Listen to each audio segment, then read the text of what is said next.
Ladies and gentlemen, this has not been a very good week for Disney. It would appear. First, Disney hit with investor suit over alleged cost shifting scheme in streaming division. Investors take issue with former CEO Bob Chapek because, everybody needs a fall guy. Chapek's optimism about Disney Plus's growth and expected profitability. What's going on here?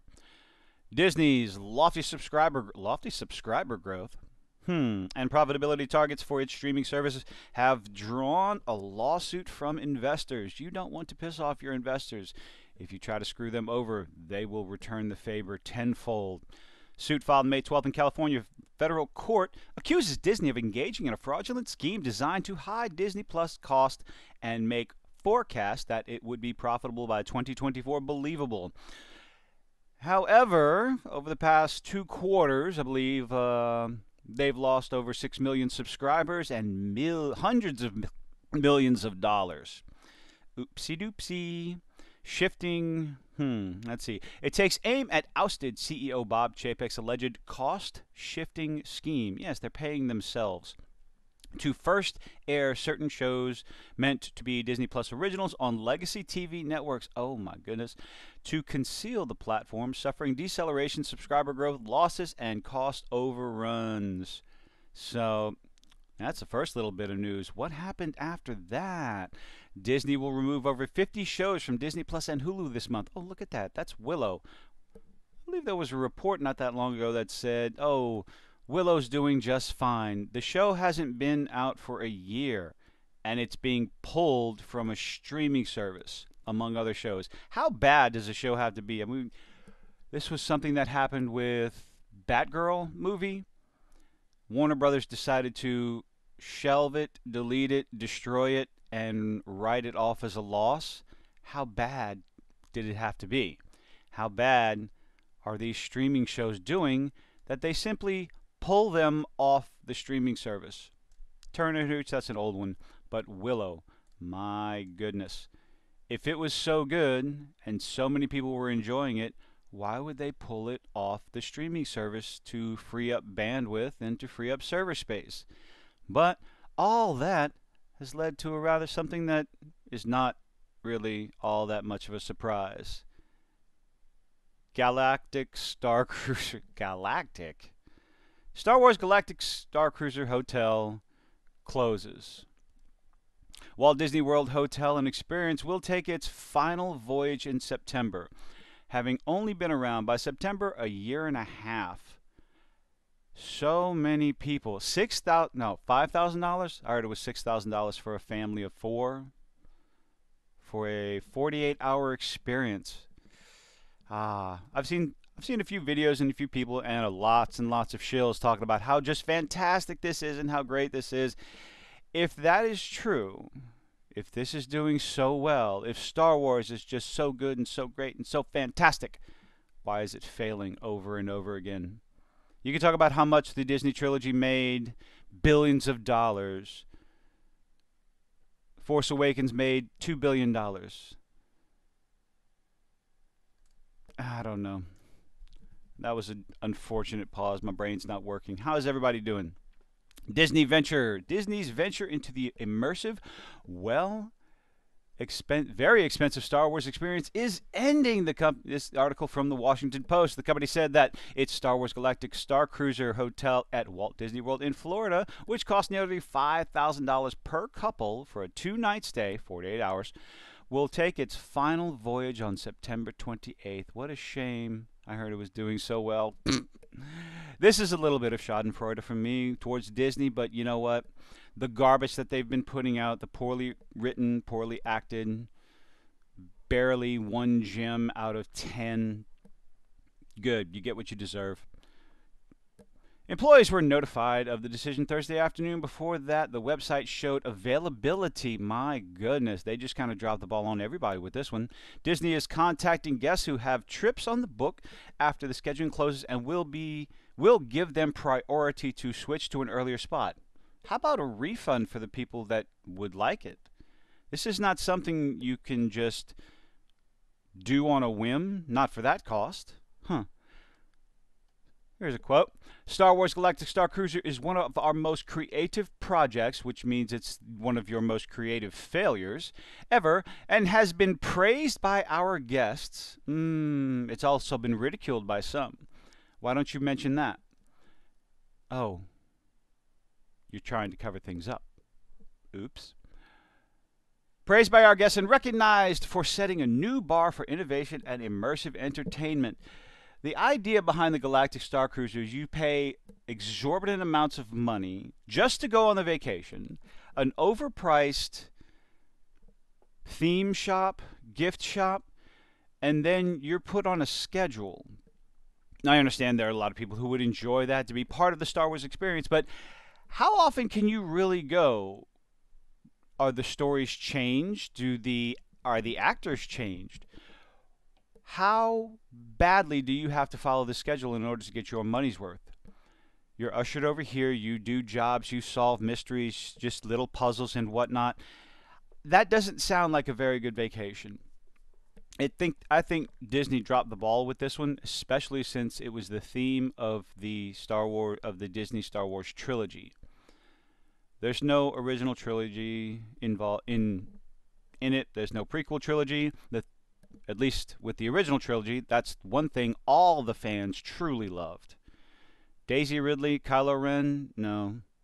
That was destined for failure, and this is proof of it.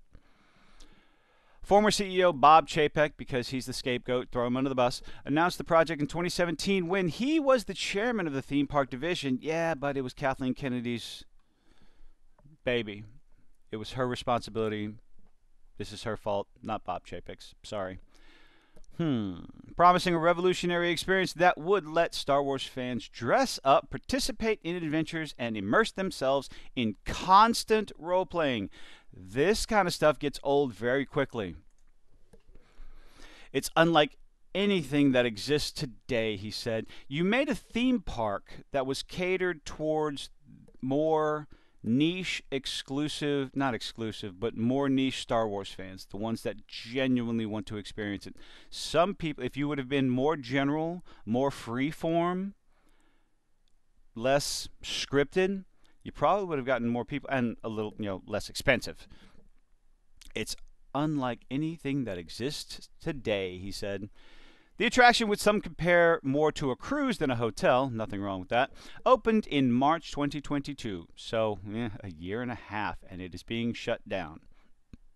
It allowed guests to live out Star Wars fantasies, taking part in lightsaber training, which was oh god, if you hadn't seen the videos, the trailers, lightsaber training was moving a stick into a beam of light.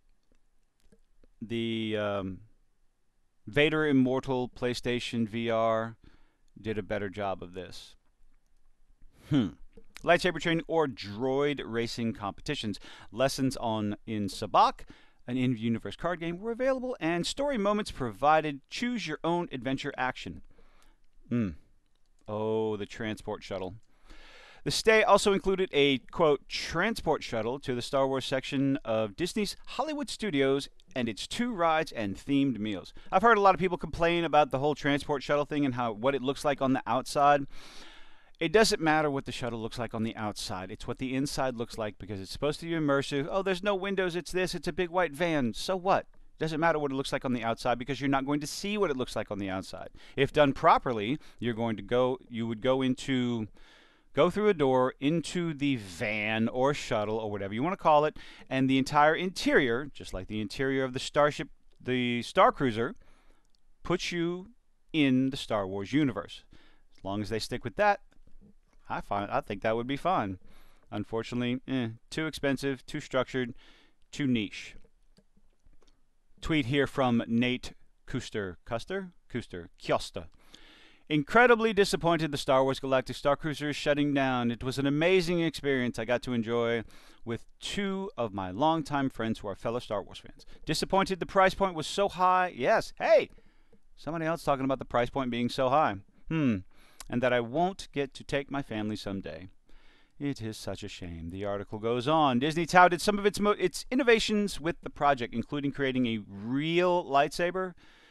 No, it wasn't. Some of them looked as cheap as what you can get for a quarter of the price. Otherworldly favorites and its food and drinks. One infamous example, blue shrimp.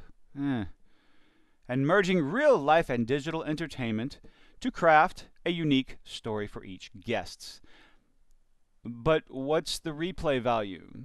I'm a gamer, so what's the replay value? How often can you go? How often, like, where are the articles about that? If you do not have replay value and it costs $5,000 for two people, let's see, starting at $4,809 for two people on weeknights during the cheapest time of the year, made the experience unattainable for many fans. Yes. Many years ago, went on a cruise. 4 people, family of 4, and it cost about $2,000. Adjusted for inflation, it'd probably be about $2,500. This was not a good price point for your average Star Wars fan. I don't know what Disney was thinking. Let's see. Robert Niles, founder and editor of Theme Park Insider, said in an email that under current Bob Iger, Disney does blockbusters, not boutique. What is that supposed to mean? There was no way that this could ever scale to the numbers where it made enough money to be a better investment than other projects on which Disney could spend their operating budget. It is such a shame. I've seen so many articles, so many people talking about it. I do have a couple of friends that did go see it, and they absolutely adored it, which is fine. However, he is a borderline fanatic when it comes to Star Wars. We've gone back and forth with pros and cons of the Disney Star Wars trilogy and whatnot. I have my opinions. He has his opinions. He absolutely adores everything Disney has been putting out. He has a couple of criticisms here and there, but for the most part, absolutely adores it. I trash it left, right, and center, except for Andor. Andor was good. But the price point alone made this unattainable for a lot of Star Wars fans. They probably should have generalized it a little bit more, less structured, allowed people to walk through the setting instead of acting through the setting. Maybe you could have gotten a few more people. And, I don't know, here's an idea. Maybe put it in the original trilogy universe instead of trying to force feed everything from Disney Star Wars, something that people are growing tired of more and more every day. Disney.